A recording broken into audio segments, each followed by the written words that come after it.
You're listening to WEOP AM 730, the voice of inquiry. It's time to join Naomi Bishop for Persuasion Mechanics. There's a phrase that gets used a lot in modern debates. It sounds responsible. It sounds independent. It sounds like intellectual integrity.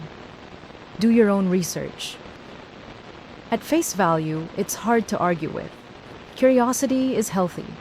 Skepticism matters. Questioning claims, especially popular ones, is not only reasonable, it's necessary. Progress doesn't come from passive agreement. It comes from inquiry. And this series is not anti-questioning. But phrases don't just carry meaning. They carry function. And over time, some phrases begin to do more work than we realize. This series exists because do your own research has become one of those phrases. Not because curiosity is dangerous, but because most people were never taught what research actually is. We tend to treat curiosity, information gathering, and research as interchangeable. They aren't. Curiosity is the impulse to ask. Information consumption is exposure, reading, watching, listening. Research is a method. It has structure.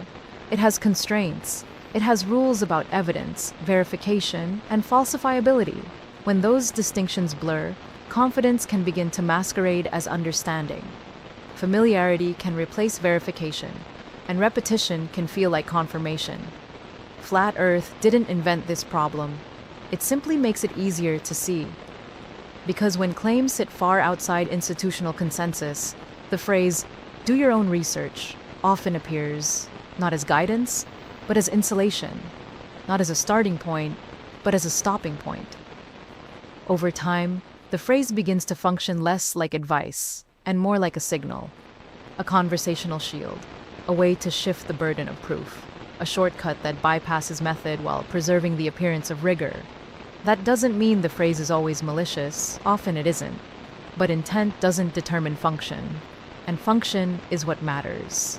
Within WEOP, different voices examine persuasion from different angles. Colt Thornton explores how persuasion feels, the emotional pull, the confidence, the sense of certainty that draws people in. My role is different.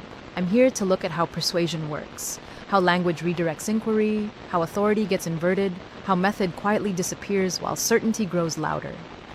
This series exists to examine that process, not to tell you what to believe, not to argue cosmological claims, not to ask for trust in authority, mine or anyone else's. What it will do is slow the phrase down, break it apart. Look at how research gets redefined, how inquiry gets rerouted, and how confidence begins to replace verification. Because once you understand the mechanics, the pattern doesn't stay confined to flat Earth.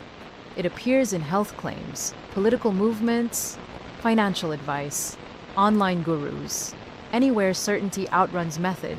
This is a skills-based series, but skills come later. For now, the task is simpler and more fundamental. We need to be clear about what people think research is and where that definition breaks.